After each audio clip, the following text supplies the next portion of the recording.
Let me build you a house. Rancher's promise, the Apache neighbor woman. Then let me build our home. The day Elias Carter first spoke those words, he didn't know that. Everything he had built in silence would finally learn how to breathe.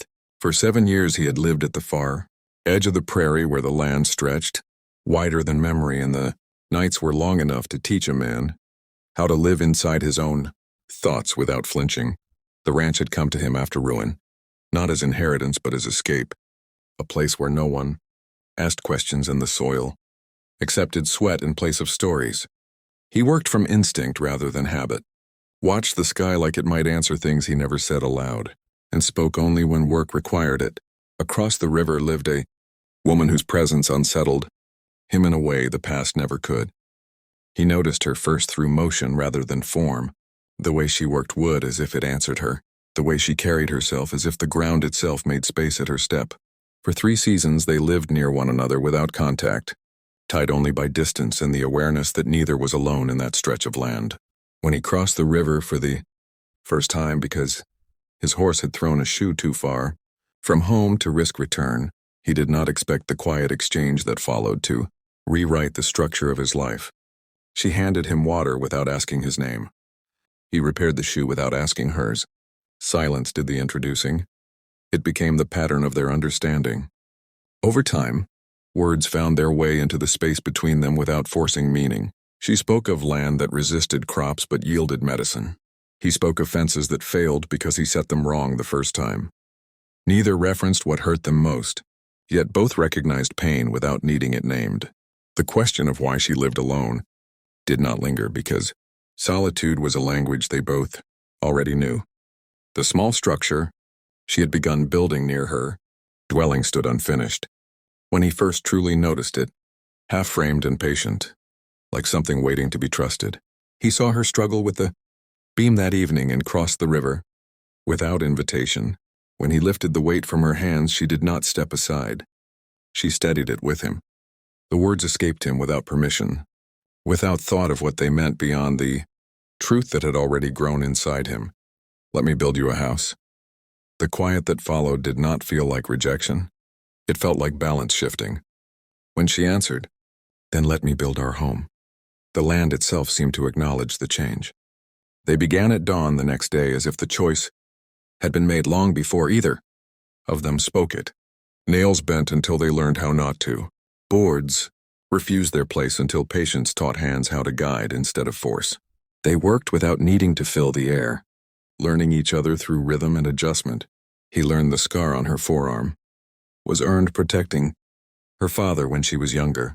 She learned the slight hesitation in his hands came from a night when fire had taken something he could not replace. The house grew from effort rather than design, imperfect in structure but exact in purpose. Every beam lifted was shared burden. Every wall raised was shared decision. Neither called it love. That word felt too small for what was happening. He had lived too long measuring survival by isolation to understand how naturally companionship could rebuild what self-reliance had only preserved. She had relied on her own strength for so long that letting another person share, it felt both dangerous and necessary. Neighbors began to notice. Some watched with curiosity shaped by hope. Others watched with concern shaped by fear of what blended roots might demand of them all. The house did not rise quickly. It rose honestly. When the roof beams were lifted into place, Elias realized for the first time that he no longer thought of days in terms of what needed protecting, but in terms of what deserved to last. Nayeli began to leave small elements of her culture within the frame, marks only she would recognize at first, while he added, touches only he knew mattered, angles that caught light correctly, joints that would hold under years of pressure. The house became a meeting of worlds that did not compete, but reinforced one another. And yet beneath every steady motion was the awareness that neither of them had promised anything aloud. No one said forever. No one needed to. The work itself was the vow. The first fracture came not through conflict between them, but through the quiet realization that the world beyond the river had begun to speak their names together, and not all voices did so with kindness. Elias felt it in greetings that shortened, in conversations that folded inward when he approached, in men who shifted their weight as if his choices had added weight to the ground beneath them all. Nayeli felt it in glances that once carried respect, now tinged with unease, in questions that framed concern as warning rather than care, in reminders of how things had always been, spoken as though time itself were a fence she should not lean against. Neither told the other at first. They continued the work with the same steady rhythm, each quietly trying to shield the other from what they themselves were beginning to feel. But the weight of the unspoken grows faster than any structure built from wood, and it finally spoke between them in the space where certainty had once lived without question. He asked her if his presence would cost her what acceptance she had, carved from years of endurance. She asked whether his land would ever truly make space for hers, without asking her to become smaller within it. The questions were not accusations. They were mirrors. That was what made them hurt. That night he stood on his side of the river after the last tool had been set down, staring across at the frame that no longer felt unfinished but fragile in a way structure alone could not solve. For the first time since their work began, he considered leaving, not because he doubted her, but because he doubted the right he had to remain. On the opposite bank, Nayeli stood alone within the outline they had shaped together, her hands pressed against the grain of the walls as if measuring more than placement, feeling the tension between what she had rebuilt of herself and what she was now asking the future to hold. 3 days passed without crossing. No hammers rang. No boards moved. The silence this time carried ache rather than comfort.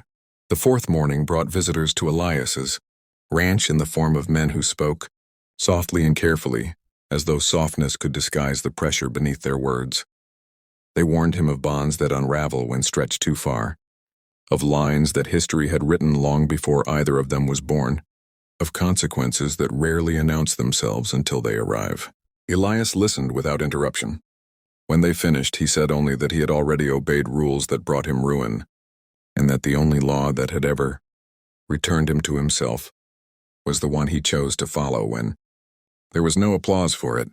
That evening he crossed the river without carrying a tool, only resolve. Nayeli saw him before he spoke. He did not explain. He lifted the final beam into place with her hands beside his, and the sound of it settling carried farther than any argument could.